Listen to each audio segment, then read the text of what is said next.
അതല്ലെന്നോ ഒരുപാട് പേര് പ്രപ്പോസ് ചെയ്യുന്നത് അമേരിക്കയിലൊക്കെ തട്ടിപ്പാണ് നമ്മളിപ്പോൾ പ്രപ്പോസ് കൊടുക്കുന്നത് അമേരിക്കയിൽ വേണ്ടെന്ന് വെച്ചോ ബ്രോക്കറിനെ കണ്ടുപിടിക്കുന്നു. ആ ബ്രോക്കറെ കണ്ടാണ് ഇനി നല്ല രീതിയിലായിട്ട് മുന്നോട്ട് പോകണം. പെണ്ണൊക്കെ പോയി കണ്ട് എന്തെങ്കിലും പഴമോ ലഡുവോ ഒക്കെ കഴിച്ചിട്ടുള്ള പരിപാടിയില്ല. എന്നാലും ഈ പ്രശ്നം ഉണ്ടാവും. ലഡു കഴിക്കാൻ നേരം വന്നോട്ടെ. വന്നോ?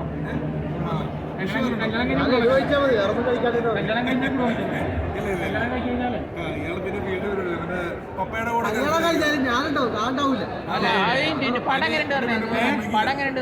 പടം തീപ്പൊരിയ മരണമാസത്തിന്റെ ഒരു കൊടുങ്കാറ്റ് അഭിനയം പോലീസ് വേഷം.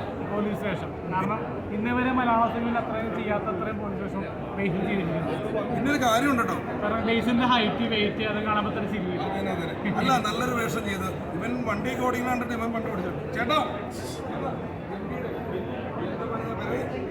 സിനിമയിലെ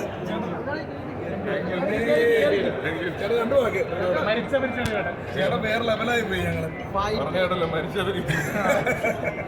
സപ്പോർട്ട് കാരണമല്ലോ ഇതൊരു ഭയങ്കര രസമുള്ള ഒരു മൂവിയാണ്. എല്ലാവരും ത്രില്ലോടെയാണ് സിനിമ കണ്ടിരുന്നത്. കാരണം എന്താണ് സംഭവിക്കുന്നത് ഒരു പ്രത്യേക ഒരു പണ്ട് നമ്മൾ ഡയറക്ടർ സിറ്റിയുടെ ഒക്കെ കാണുന്ന രീതിയിൽ സസ്പെൻസ് ഒരു ത്രില്ലറാണ്. എന്തായാലും ഇനിയും ചേട്ടാ ആത്മാർത്ഥമാണ്. ബേസിൽ ജോസഫ് എന്ന് പറഞ്ഞ വേറെ ലെവലാണ്. ചെമ്പക്കേണ്ട തിരിച്ചു വരും സൗത്ത് തിയേറ്റർ ഇനി അടുത്ത മൂവി ചേച്ചി തന്നെ ഗ്ലാമറ. പക്ഷെ ഈ പടത്തിന് വേണ്ടി മേക്കപ്പ് ഒക്കെ ഇട്ടിട്ട് കറപ്പിച്ച് അങ്ങനെയാണ്. നാർവിന്റെ പരിണാമത്തിലൊക്കെ വേറെ ലെവലാണ്. ചേച്ചി നല്ല തൂവെള്ളയാണ് തൂവേണ്ട. പക്ഷെ ഇതിലിങ്ങനെ മേക്കപ്പ് ഒക്കെ ഇട്ടിട്ട് അല്ല ഈ സിനിമ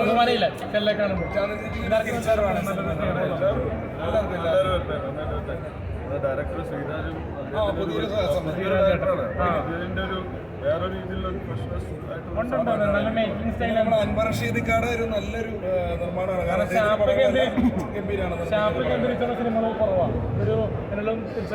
ഇപ്പൊ നാളെ ഒരു സിനിമയിൽ അഭിനയിക്കാൻ പോകുള്ളി. നാളെ ഷൂട്ട് കിടക്കുവാണ്.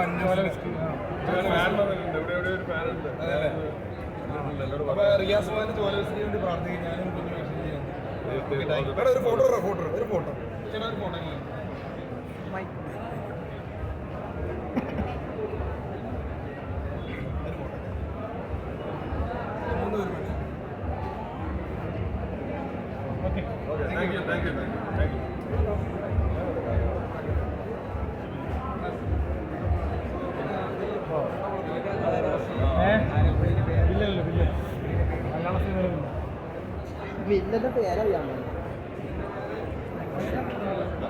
പടത്തിന്റെ ഒരു എക്സ്പീരിയൻസ് ഷെയർ ചെയ്യുമോ? എങ്ങനെയുണ്ടായിരുന്നു? ഞാൻ നിന്ന് ആദ്യമായിട്ടാണ് പടം കാണുന്നത്. അതാണ് എനിക്കിഷ്ടം.